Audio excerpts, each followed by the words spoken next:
Please join me, just a quick round of applause here. Welcome Tom and Sean to the stage. Thank you. Okay.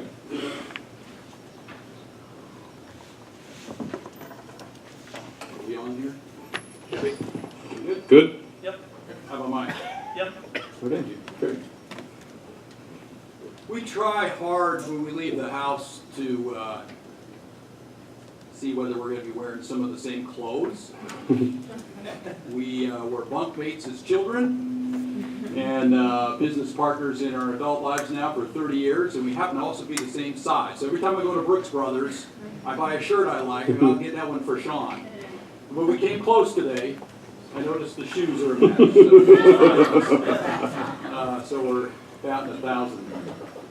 We're just going to tell our story and answer a few questions that Nathan prompted us with. Hopefully there's value here for you. We're not going to be self-promotional at all. We're just going to tell you why we formed a family office, how we went about doing it, and how it's working in simple terms. This is us. So we're from Milltown, Everett. Grew up in a blue-collar environment.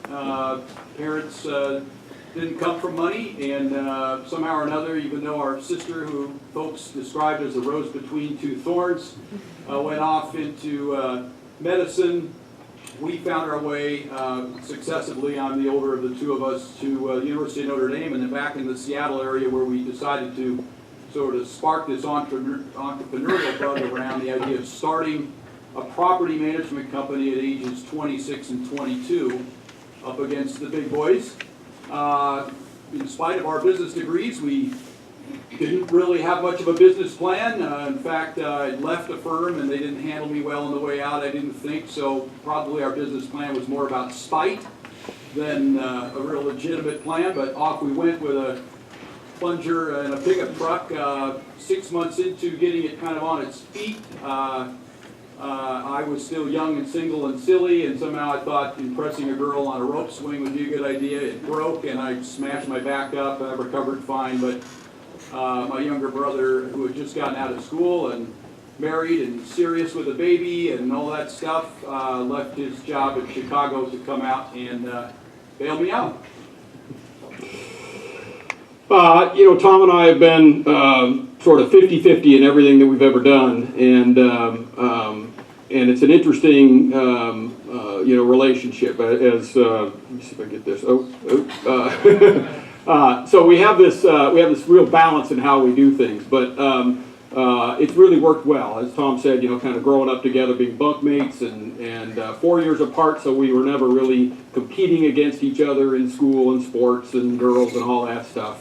We have a real strong relationship, but 50-50 does create some challenges with us, and so we have this really cool way to make decisions when we disagree on things, and it's this matrix where we kind of measure all the opportunities and all the risks, and we put weights to them, and we calculate an end result, and this is what it looks like. So Tom and I have really enjoyed the relationship throughout the years. I'll spend a little bit of time on just kind of the background of the businesses so you understand what we do. Top of the screen there is the property management company. This is what we started with. Today that business is over the state of Washington, Oregon, and Idaho. We manage about 17,000 multifamily units. We have about 8 million square feet of office and retail. It's a total of maybe 400 or 500 properties, offices in Everett, Bellevue, Spokane, and Portland. To manage that from a regional platform, maybe 450, 500 employees in that business. That's sort of where we started. As you work clockwise around the screen here, CPM is a general contracting company we founded in the early 90s.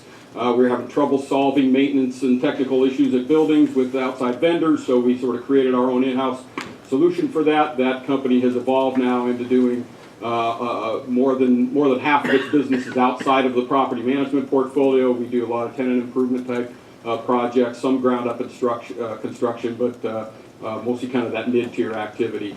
The bottom right there is a company we just founded a couple years ago. It is a facility management business, so it's kind of like property management, but really just exclusive to solving the facility maintenance issues at a property. Our customers are all over the U.S., and we really are kind of a one-stop shop for maybe a chain of retail locations who want their managers worrying about selling whatever their goods and services are and not how to solve a leaky toilet or a roof issue. That business is only a couple years old, so it's still sort of in launch phase, but off to a good start. Bottom left there is our investment business, Coast Equity Partners. So over the years, we learned a lot from watching our property management clients invest in real estate, and from that, we've designed a program to invest in real estate. We'll talk about that a little bit more when we get to the end. Most of our assets are multifamily assets located in the Puget Sound, and we can dive into that a little bit later. Kappa Chi is an interesting, relatively new startup. It is a captive insurance program, so you can imagine across this portfolio of real estate assets and employees, there's a lot of needs for insurance-related matters. And so rather than going out and buying those services on a retail level, we've created a captive insurance program where we're leveraging that platform to procure better coverages at lower premiums, taking on a certain amount of the risk ourselves, but able to provide really a competitive advantage for our investors and our clients. So the real question is, why did you set up a family office? We'll start with that one. Well, this is just a little scrapbooking I did to put this together.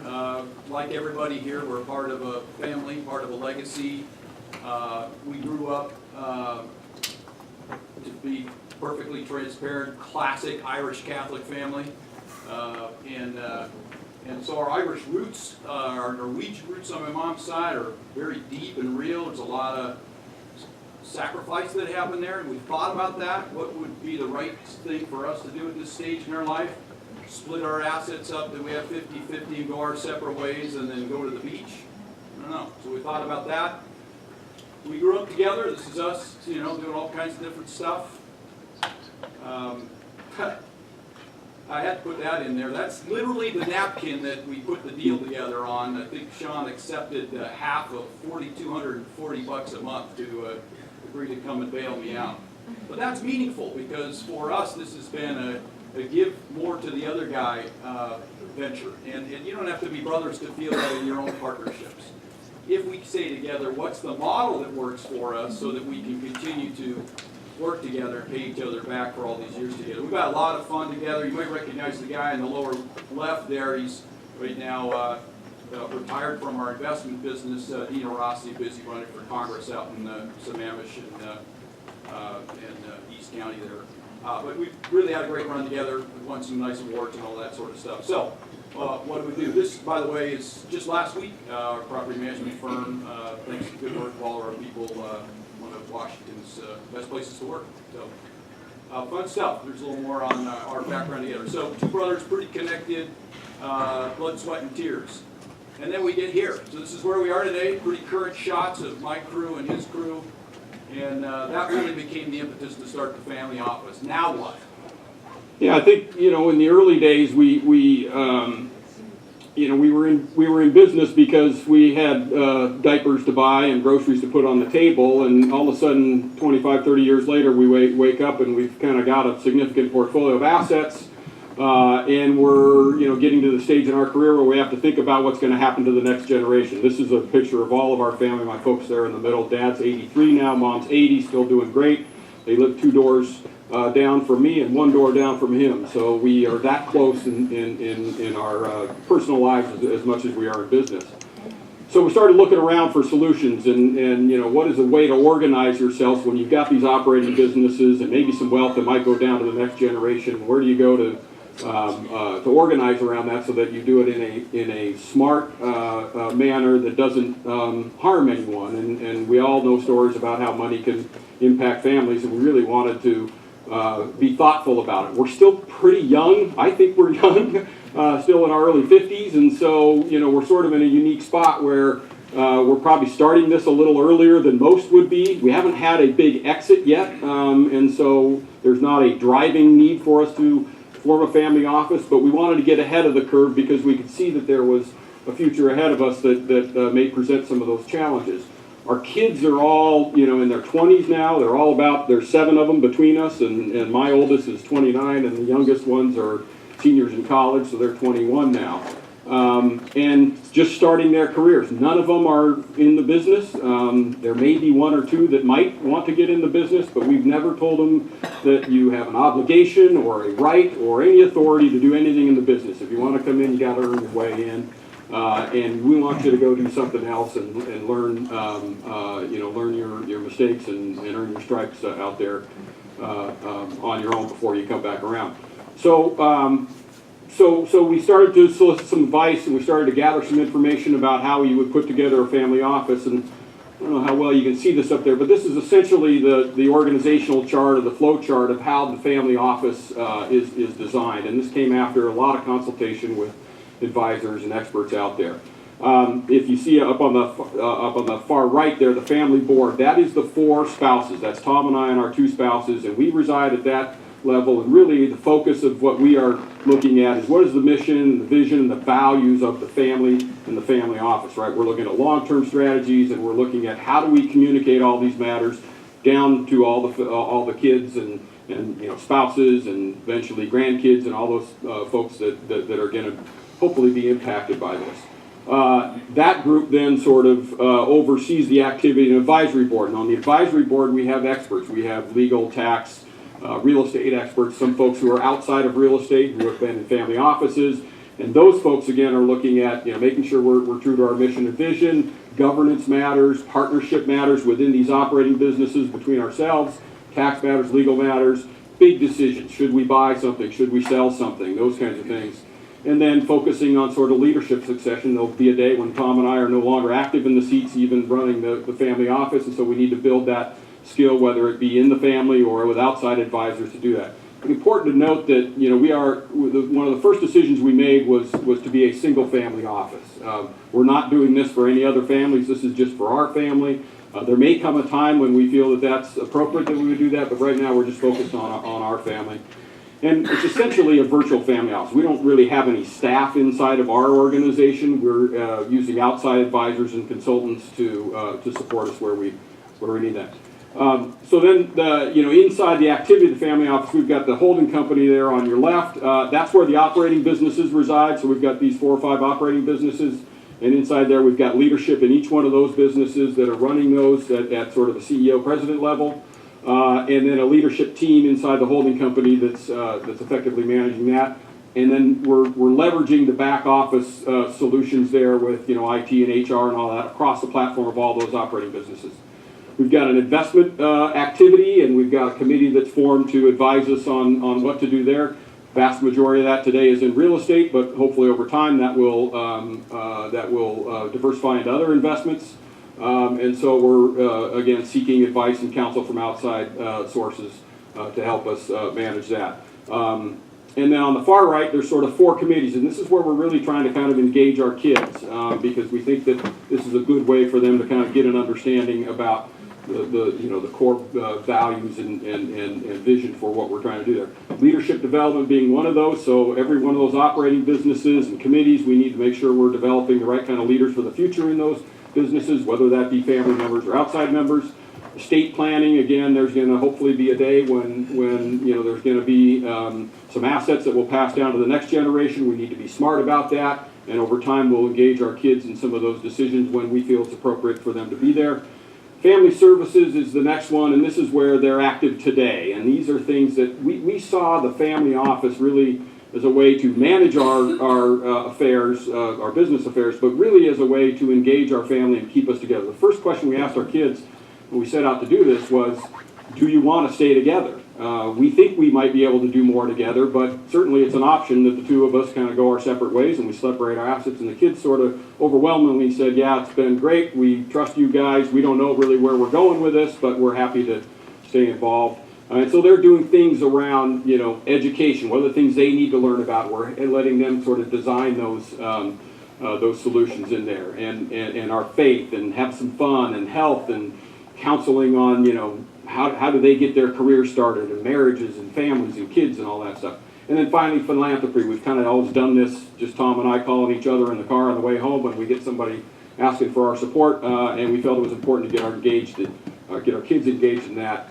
Largely because we feel that the things that we support, either with our time or our talents, are things that align with what our values are. And so this is a good way to get our kids involved and active in what and understanding what those family values are. So the process of organizing the family office. Yeah, thank you. We met Nathan at just the right time. We were thinking about it right when he was trying to build out this family office group here inside of Keiretsu. He introduced us to Richard Wilson and some others who've been really helpful. These are some of our direct advisors here that are on our advisory board. We went to a whole bunch of conferences, did the sort of due diligence you do when you're launching any kind of a business. And it's especially important for us because as first generation wealth, I don't think we realized how much work there is once you get to that spot. You have to tend to that orchard, to borrow from our friend from Royal City. You have to pay attention to that more than we maybe thought. And so building that out with these folks, including especially Richard's help building out what they call a family compass that some of you are familiar with, was really critical to getting it started.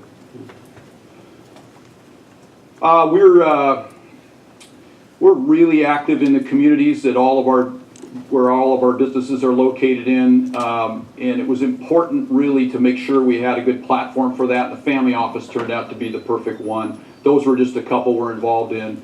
We had a hand in helping establish a Catholic prep school up in the North End called Archbishop Murphy High School, and have been busy fundraising and growing that out and building chapels and things like that.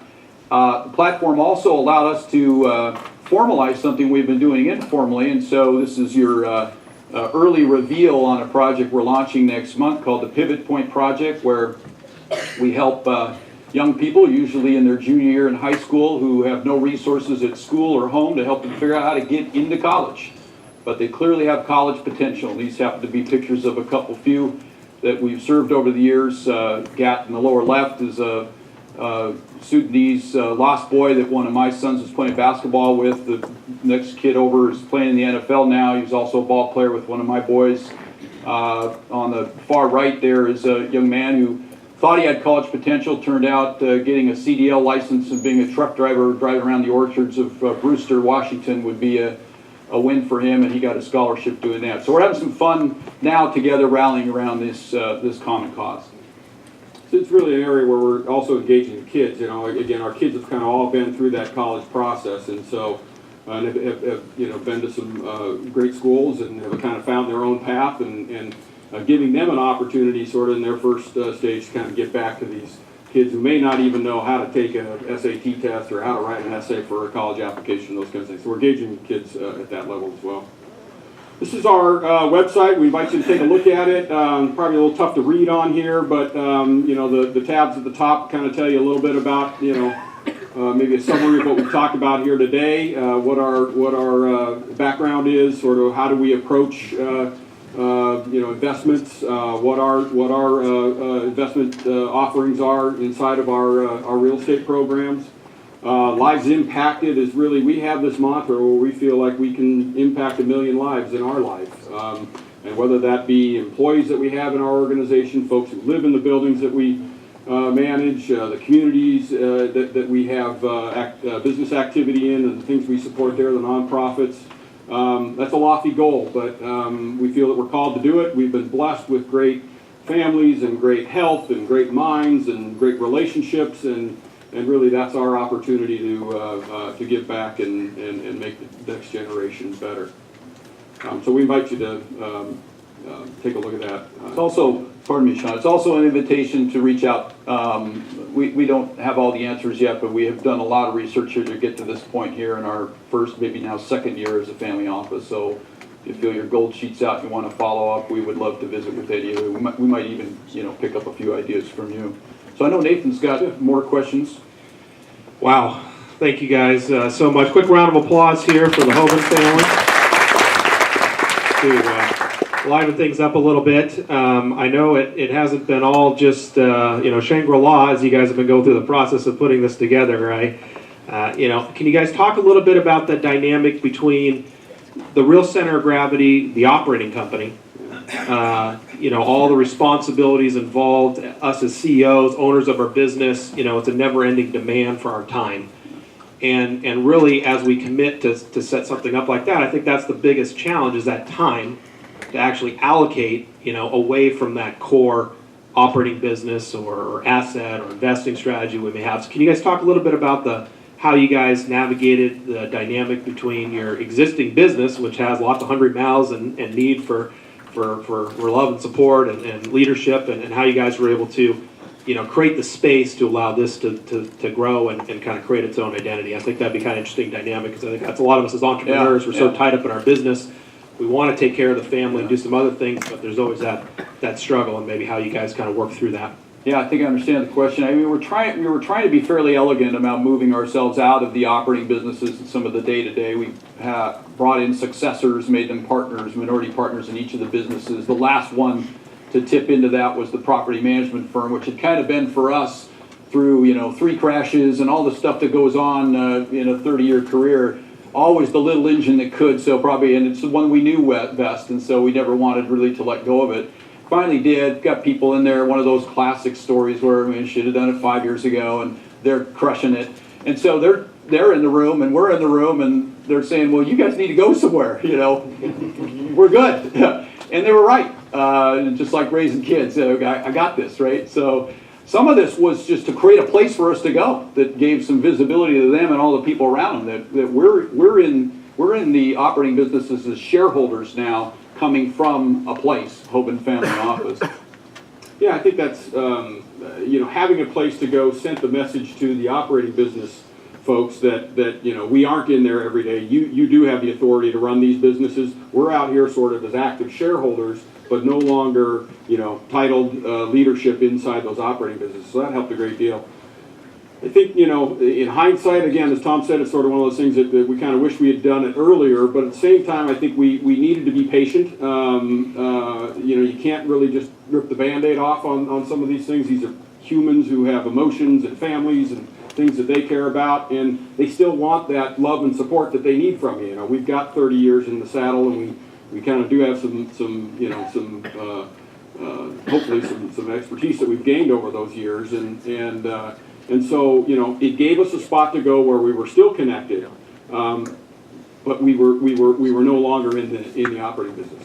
It also, I think, from an emotional and intellectual standpoint, it allowed us to rise up above, and no longer were we looking at these operating businesses as day-to-day problems. We were now shareholders, and we were looking at them like, how do we maximize value? What are the 5 to 10 year strategies that we're looking at? How does that fit into a global strategy around what we're doing across the family office? And so, so it was it was sort of revealing to us and gave us an opportunity to step away from the day-to-day. Excellent. So we talked a bit about the time allocation and the creating the identity, and now we look going forward, the investment allocation. You're able to allocate your time differently.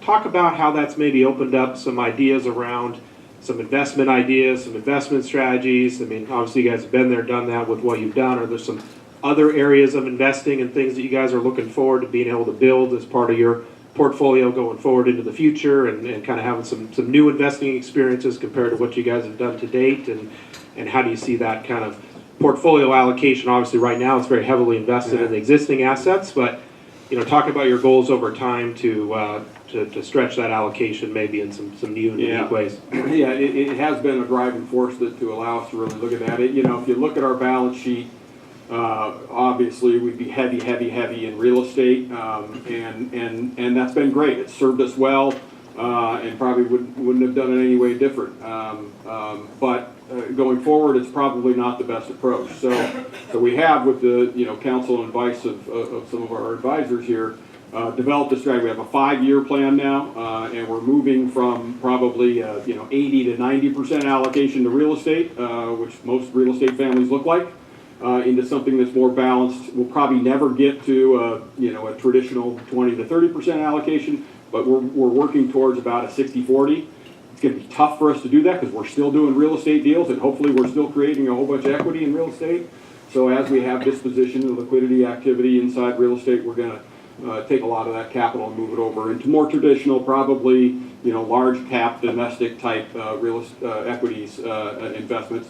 but we're also doing some, some angel investing. Our interest in Kretsu and why we got involved here is that, we think we have some unique ability to sort of identify, entrepreneurs who we think can be successful. And so, we have made a handful of those investments over the course of the last couple of years and, plan to do some of that going forward. Yeah, a lot of family offices invest with us, and the only thing I'd add to that is that now we're in the club, right? So now we're seeing deals that they're seeing and getting inside that deal flow to kind of help us with that diversification. But we are like many of you, whatever you did to create your wealth, we are deal junkies.